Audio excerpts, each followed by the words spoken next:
सबको लगता है कि मेरी वाइफ लियूरान एक भयानक कार एक्सीडेंट में मारी गई, लेकिन असली सच सिर्फ मुझे पता है। जो एक्चुअली मरी थी तो वो उसकी बड़ी बहन थी जिसका नाम था लूसी, और मेरी वाइफ ने इस मौत को एक गोल्डन चांस बना लिया, वो भी खुद को गायब करने के लिए, ताकि वो अपने सो कॉल्ड फर्स्ट लव सीगन के साथ भाग सके। मैंने डिसाइड किया मैं सबके सामने अनजान बनकर खेलूंगा। मैं ऑलरेडी उसकी आइडेंटिटी और रेजिडेंसी ऑफिशियली कैंसिल करवा दी है, और एक लीगल हस्बैंड होने के नाते मैंने उसकी कंपनी के सारे शेयर्स और एग्जीक्यूटिव पावर अपने कंट्रोल में ले लिए हैं। बहुत कम टाइम में मैंने सारी ऑपोजिशंस को भी हटा दिया। मेरी पिछली जिंदगी में मैंने इस झूठ को तुरंत एक्सपोज कर दिया था, लेकिन उसने बिना किसी पछतावे के सीधा जैंग जियांग के गले लगकर खुद को बचाया। मेरी बहन मर चुकी है, मुझे पता है दुख बहुत गहरा है, लेकिन ध्यान से देखो, मैं ही लियूरान हूँ। उसकी पूरी फैमिली ने मिलकर मुझे गैसलाइट किया, मुझे एक पागल ऑब्सेस्ड दामाद बना दिया जो अपनी ही साली के पीछे पड़ा हुआ है, और फिर मुझे झूठ बोलकर मेंटल असाइलम भेज दिया गया, जहाँ मैं सड़ता रहा। फिर अचानक मेरी आंखें दोबारा खुली और मैं वापस आ चुका था। उसी पल में जब आइडेंटिटी स्वैप कंप्लीट हुआ था। फ्यूनरल पार्लर की हवा ठंडी और भारी थी। मेरी वाइफ वहाँ खड़ी थी, आंखें झुकी हुई, उंगलियां हल्की सी कांप रही थी। उसकी आवाज धीमी और भारी हुई थी। ब्रदर इन लॉ,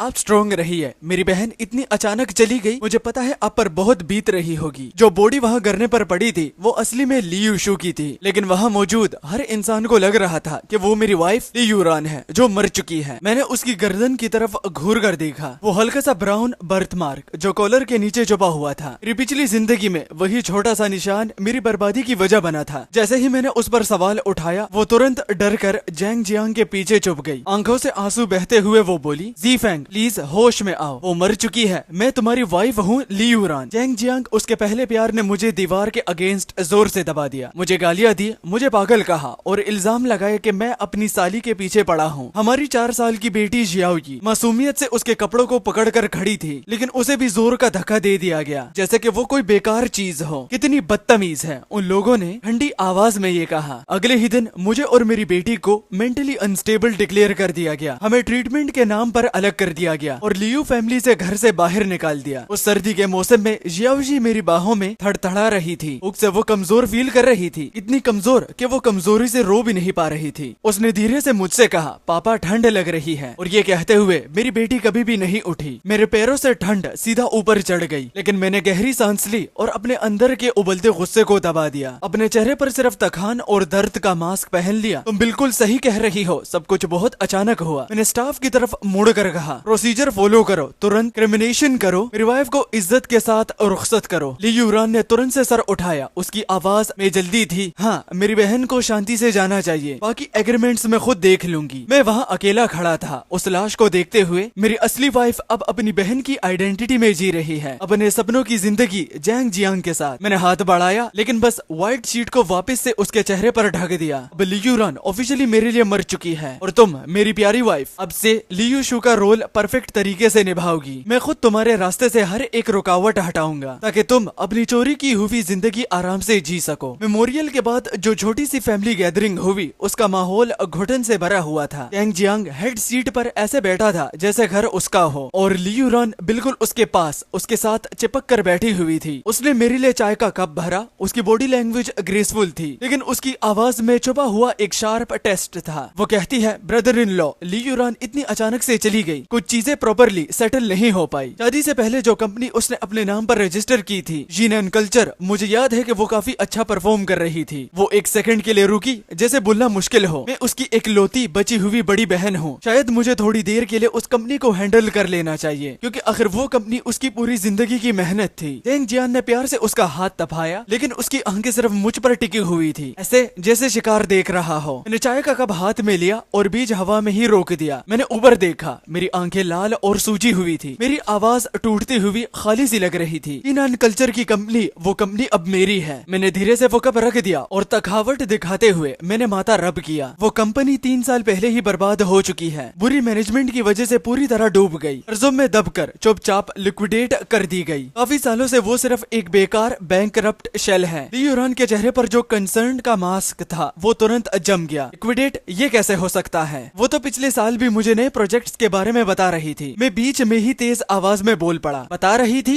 या फिर झूठ बोल रही थी? मुझे पता है कि वो क्या कर रही थी। एक जगह से पैसा लेकर दूसरी जगह भर रही थी। उसकी अपनी पर्सनल सेविंग्स जो थी वो भी जला रही थी, सिर्फ अपनी फेक इज्जत इज्जत बचाने के लिए। वो नहीं चाहती थी कि तुम ये जैंग जियांग उसे फेलियर समझो। जब वो लियो फैमिली और इस शादी को छोड़ने वाली थी, मैंने उसके चेहरे पर शौक और डिसबिलीफ का रंग बदलते देखा। अंदर से मेरा दिल बिल्कुल ठंडा था। अब जब वो चली गई है, मैं ये सब बेइज्जती वाली बातें उठाना नहीं चाहता था। मैंने सिर झुका लिया, कंधे ढीले छोड़ दिए, आवाज धीमी कर दी, जैसे मैं टूट चुका हूँ। सिस्टर, रुआन अब नहीं रही। मैं और जियाओयी, हमारे पास अब कुछ भी नहीं बचा। अगर तुम्हारे दिल में जरा सी भी फैमिली वाली फीलिंग है तो बस मेरी छोटी सी बेटी का ख्याल रखना। मैं जिंदगी भर तुम्हारा एहसानमंद रहूंगा। बाकी उसकी प्रॉपर्टी सब खत्म हो चुकी है, उसने सब कुछ खुद ही बर्बाद कर दिया। ये कहकर मैंने अपने आप को और जियाओयी को इस कहानी के सबसे बड़े बेचारे और विक्टिम्स बना दिया। वहाँ बैठे हुए फैमिली मेंबर्स ने धीरे धीरे सर हिलाना शुरू कर दिया। उनकी नजरें ली यूरान और जैंग जियांग पर टिक गई, वो भी साफ नफरत के साथ। इस वक्त जब एक आदमी अपनी वाइफ को खो चुका है और एक छोटी बच्ची अपनी माँ से पिछड़ गई है, ये लोग उन्हें ही लूटने की कोशिश कर रहे हैं। उनकी लालच अब घटिया लगने लगी थी। ली यूरान का चेहरा भी लाल पड़ रहा था और कभी सफेद। उसका केयरफुली बनाया हुआ दुख का मास्क टूटने के करीब था। वो बस बड़ी मुश्किल से बोल पाई, मुझे पता नहीं था कि हालत इतनी खराब थी। जैंग जियांग ने मुझे एक अंधेरी खतरनाक नजर से देखा। उसने ली यूरान को अपनी तरफ खींच लिया। उसकी आवाज सडनली सॉफ्ट और फेक कंसर्न से भरी हुई थी। बस करो शू, अपने आप को और परेशान मत करो। हम ऑब्वियसली ज़ीफेंग और जियाओयी का ख्याल रखेंगे। बाकी डिटेल्स को बाद में डिस्कस कर लेंगे। ये सुनकर अंदर ही अंदर मैं हंस पड़ा उनकी इस फेक एक्टिंग पर, लेकिन बाहर से मैंने सिर्फ थका हुआ सा सिर ही हिला दिया और पूरी तरह चुप हो गया। एक टूट चुके आदमी का रोल बिल्कुल परफेक्ट तरीके से निभाते हुए। विला वापस आने के बाद जहाँ हम टेम्पररी स्टे कर रहे थे, तो छोटी सी जियाओयी ने अपना नन्हा सा सर मेरी गर्दन के पास छुपा लिया और धीमी सी आवाज और टूटती हुई आवाज में पूछा, पापा क्या मम्मी ने डिसाइड कर लिया कि वो मुझे नहीं चाहती? मेरा दिल एक पल के लिए रुक सा गया। मेरी जान, तुमने गलत समझा। मैंने उसके नरम बालों पर अपना गाल रखते हुए कहा, अब तुम्हारी मम्मी अब आसमान में एक सितारा बन चुकी है। जो तुमने लेडी देखी वो तुम्हारी आंटी थी, बस उनकी शक्ल सेम है। उसी दिन दोपहर को मैं पूरे लीगल डॉक्यूमेंट्स के साथ खुद कई गवर्नमेंट ऑफिस गया। वो भी ली यूरान का रेजिडेंसी स्टेटस ऑफिशियली कैंसिल कर दिया गया और सिस्टम में उसकी डेथ फॉर्मली रजिस्टर हो गई। इस दुनिया में उसकी हर लीगल पहचान line by line, entry by entry हमेशा हमेशा के लिए मिटा दी गई। उसके बाद मैंने लियो ग्रुप के लीगल टर्म और एग्जीक्यूटिव ऑफिस से कांटेक्ट किया। मेरी आवाज तो शांत थी लेकिन बिल्कुल क्लियर। मैं ज़ीफेंग बोल रहा हूँ। मेरी वाइफ ली यूरान एक भयानक एक्सीडेंट में गुजर चुकी है उनकी विल के मुताबिक, और मैं उनका सोल लीगल गार्डियन हूँ। मैं तुरंत उसके सारे शेयर्स और इंटरेस्ट पर कंट्रोल ले रहा हूँ। सारे डॉक्यूमेंट्स अब प्रिपेयर करो। अब मैं ही उनकी पोजीशन और डिसीजन मेकिंग अथॉरिटी हैंडल करूंगा। ट्रांसफर ऑर्डर्स बिजली की स्पीड से कंप्लीट हो गए। साथ ही ली यूरान की एक्सीडेंटल डेथ इंश्योरेंस का जो बड़ा पे आउट था, वो मेरे इंस्ट्रक्शन के मुताबिक सीधा जियाओयी के नाम पर एक नए ट्रस्ट फंड में डाल दिया गया। ये फंड इतना सिक्योर था कि कोई भी पैसा निकालने के लिए मल्टीपल स्ट्रिक्ट अप्रूवल्स की जरूरत होगी। जब मैं लियो फैमिली के एंसेस्ट्रल घर वापस आ गया, मेरी सास की तेज चुभती हुई आवाज हवा को चीर गई। वो निकम्मी लड़की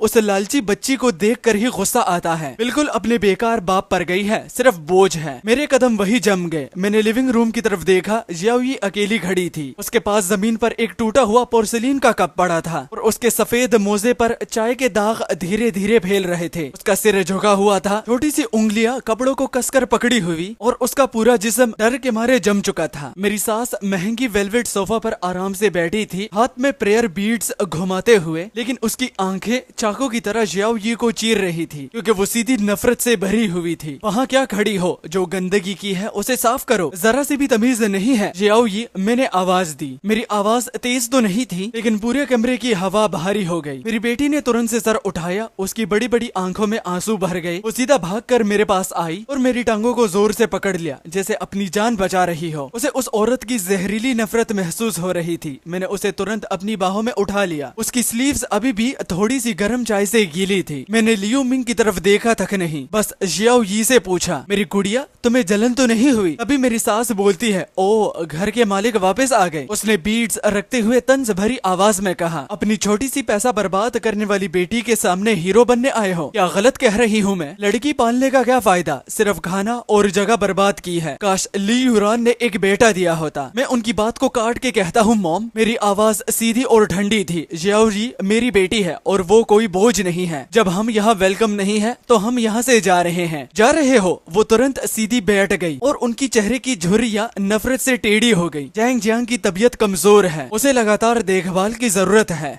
मैंने ऑलरेडी अब्रॉड से एक प्राइवेट नर्स हायर कर ली है, और अगर तुम पैसे नहीं दोगे तो कौन देगा? तुम लोग बाप बेटी के पैरासाइट इतने सालों से लियो फैमिली पर पल रहे हो, और अब जब मेरी बेटी नहीं रही तुम सोच रहे हो जिम्मेदारियों से भाग जाओगे। मैं सीधा बोल रही हूँ, ऐसा बिल्कुल भी नहीं होगा। तभी जैंग जियान ने एक परफेक्टली टिम्ड कमजोर सी खांसी की और धीरे धीरे साइड होल से बाहर आया। ली यूरान तुरंत उसके पास आ गई जैसे उसकी परछाई हो, हाथ में गर्म पानी का ग्लास लेकर, और उसे आराम और धीरे से पानी पिलाने के बाद उसने मेरी तरफ देखा और उसकी आवाज में हल्की सी नकली नाराजगी थी। ब्रदर इन लॉ, मॉम बस दुख में है, इसलिए उनकी बातें थोड़ी कड़वी लग रही हैं। जियाओ ये अभी छोटी है, उससे गलती हो गई है, उसका कोई बुरा इंटेंशन नहीं था, लेकिन जैंग जियान की रिकवरी सबसे इम्पोर्टेंट थी। वैसे भी आप भी अभी लियो फैमिली के दामाद हैं, और ली यूरान के जाने के बाद ये नेचुरल है कि आप घर के सबसे ज्यादा जिम्मेदारियां उठाएंगे। मैंने तीनों को सीधा देखा, क्या खूबसूरत माहौल और सीन में देख रहा हूँ, वो भी फैमिली डिवोशन का। मैंने ठंडे और धीरे लहजे से कहा, मैं कभी अपनी जिम्मेदारियों से भागता नहीं, और अपनी असली जिम्मेदारियां मुझे पता है कैसे निभाऊंगा। सब बातें साइड पर, लेकिन मेरी छोटी बेटी मेरी लास्ट लिमिट है। अगर किसी ने भी उसके बारे में कुछ और बुरा अल्फाज बोला तो याद रखना, मैं ज़ीफेंग तुम सबके साथ हर रिश्ता तोड़ दूंगा। ये कहकर बिना और एक लफ्ज बोले मैंने उनके शौक भरे चेहरों को इग्नोर किया और जियाओ यू को सीधा उठाकर ऊपर ले गया। जब मैं स्टेयर्स के पास से गुजरा, टेरेस का दरवाजा हल्का सा खुला था और अंदर से धीमी आवाजों में बातें सुनाई दे रही थी। रिलैक्स, मॉम बस ऊपर से चिल्लाती है, अंदर से वो मुझे ही सबसे ज्यादा चाहती है। अभी के लिए वो मुझे ही अपनी असली बेटी मानती है। ये ली रुयान की आवाज थी जिसमें हल्का सा घमंड साफ महसूस हो रहा था। मैंने तुम्हें तकलीफ दी, तुम्हें किसी और के नाम से जीना पड़ रहा है। ये जैंग जियांग की आवाज थी जो कि पिघली हुई मिठास जैसी थी। तुम्हारे लिए कुछ भी, बस प्रॉब्लम ये है कि ज़ीफेंग और वो बच्ची थोड़ी ट्रबलसम है। जल्दी मत करो, हम लॉन्ग गेम खेलेंगे। उसे जिम्मेदारियां उठानी है, उठाने दो, मॉम अपना काम कर लेंगी। मेरी बाहों में जियाओ यी को पकड़ने की ग्रिप थोड़ी सी टाइट हो गई। उसने मेरा मूड चेंज महसूस कर लिया और अपने छोटे से हाथों से मेरी पीठ पर हल्की सी ठपकी दी, जैसे मुझे ही तसल्ली दे रही हो। रूम में वापस आकर मैंने दरवाजा बंद किया और जियाओ यी को बेड के किनारे बैठा दिया और बड़े ध्यान से उसके मोजे और पैर चेक करने लगा, ये कंफर्म करवाने के लिए कि गर्म चाय ने उसकी स्किन को जलाया तो नहीं। उसने मेरी आंखों में सीधा देखकर धीरे से पूछा, पापा दादी जी मुझसे इतनी नफरत क्यों करती हैं? क्या इसलिए क्योंकि मैं एक लड़का नहीं हूँ? उस मासूम सवाल ने जैसे मेरे सीधा दिल को ही चीर दिया। मैंने उसके बाल हल्के से रफल किए। नहीं मेरी जान, इसमें तुम्हारी कोई गलती नहीं है। जियाओ यी, कुछ लोगों के दिल ही सड़ चुके होते हैं। अगली सुबह जल्द ही ऑफिशियल ट्रांसफर ऑर्डर्स और प्रोटेक्शन इनिशिएशन नोटिस आ गया। मैंने एक सेकंड भी वेस्ट नहीं किया और तुरंत अपनी आखिरी चीजें पैक करनी शुरू कर दी। मुझे इस जहरीली जगह से जितनी जल्दी हो सके निकलना था। सिंपल सा सामान उठाकर और जियाओ यी का हाथ पकड़कर मैं फौरन फोयर तक पहुंच गया। भी पीछे से कदमों की आवाज आई। ली यूरान सीढ़ियों के बीच में खड़ी थी। उसकी नजर मेरी सूटकेस पर टिकी हुई थी, ठंडी और सख्त। उसके चेहरे पर धीरे धीरे से अंधेरा पड़ रहा था। वो पूछने लगी, तुम जियाओ यी को कहाँ लेकर जा रहे हो? मैंने उस प्रोजेक्ट का इनिशिएशन लेटर फोल्ड किया और शांति से अपने ब्लेजर के अंदर रख लिया और जियाओ यी को थोड़ा सा पीछे करते हुए मैंने जवाब दिया, मैं कहाँ जा रहा हूँ ये बताना जरूरी नहीं है मिस लू। मैंने उस चेहरे को देखा जो पहले इतना अपना लगता था और अब बिल्कुल अजनबी लग रहा था। मेरी आवाज बिल्कुल सीधी और ठंडी थी। एक पल के लिए मेरा एक्सप्रेशन जम गया था। फिर उसने अजीब और गरीब एक्सप्रेशन बनाना शुरू किया जैसे उसके जी में किसी ने उसको लात दे दी हो। वो कहने लगी, ब्रदर इन लॉ, जिद में आकर ऐसी बात मत कहो। तुम एक बच्ची को इतनी दूर ले जाओगे जहाँ तुम्हारा कोई नहीं है। अगर कुछ हो गया तो मदद के लिए कोई भी नहीं होगा। यहाँ एंसेस्ट्रल हाउस में रहो। कम से कम मैं, मॉम और जैंग जियांग तुम दोनों का ख्याल रख लेंगे। मैं जवाब में कहता हूँ जरूरत नहीं है। मैंने उसकी बात बीच में ही काट दी और जियाओ यी का हाथ कस के पकड़कर आगे बढ़ने लगा। आज के बाद हमारे पर्सनल मैटर्स के लिए लो फैमिली से कोई लेना देना नहीं है। अचानक वो आगे बढ़ी। उसकी नजर सीधा मेरे ब्रीफ केस पर पड़ती है। उसने झटके से उसका स्ट्रैप पकड़ा और एक ही पल में बैग खींच लिया। मैं रिएक्ट भी नहीं कर पाया। उसने जिप खोली और बेचैनी से अंदर तलाश करने लगी। फिर उसने वही डॉक्यूमेंट्स निकाल दिए, कंपनी के ऑफिशियल लेटर हेड और सील वाला पेपर, प्रोजेक्ट इनिशिएशन फॉर्म। उसने एक नजर उस पर डाली और उसका चेहरा तुरंत सख्त और अंधेरा सा हो गया। बिना एक पल सोचे उसने दोनों हाथों से पेपर पकड़ा और एक तेज आवाज के साथ उसे बीच से फाड़ दिया। मैं तुम्हारी ही भलाई के लिए ये कर रही हूँ ज़ीफेंग। उसने फाड़ते हुए टुकड़े जमीन पर फेंके। पेपर के टुकड़े हवा में हिलते हुए नीचे गिरने लगे और वो ऊपर से लेक्चर देने लगी। तुमने सालों से कोई प्रॉपर जॉब नहीं की, यहाँ रहना सबके लिए बेहतर है। मैंने जमीन पर बिखरे हुए कागज को देखा। वो मेरा एस्केप था, मेरी पूरी प्लान का पहला और सबसे इम्पोर्टेंट स्टेप। मेरे सीने में गुस्सा जोर से टकरा रहा था, लेकिन मैंने सिर्फ सर उठाया और उसकी आंखों में सीधा देखा। ठंडी जिद भरी नजरों के साथ और कहा, मेरी भलाई के लिए ली यूरान नहीं, अब शायद मुझे तुम्हें लियू शान बुलाना चाहिए। इस हक से तुम डिसाइड करती हो कि मेरे लिए क्या सही है। उसकी आंखों में तुरंत अंधेरा छा गया। वो मेरे करीब आई और धीमी जहरीली आवाज में बोली। उसका सारा फेक सॉफ्टनेस गायब हो चुका था। ज़ीफेंग, जिस हाथ से तुम्हें खाना मिलता है उसको मत काटो, भूल मत, इतने सालों से तुम और तुम्हारी बेटी को कौन पाल रहा था। लियो फैमिली का हर दाना और हर बूंद फ्री में नहीं मिला। अभी ली यूरान की मिट्टी भी ठंडी नहीं हुई और तुम सोच रहे हो सब रिश्तों को तोड़कर भाग जाओगे, लियो फैमिली के ब्लड लाइन को ले जाकर गायब हो जाओगे। जिंदगी इतनी आसान नहीं होती समझे।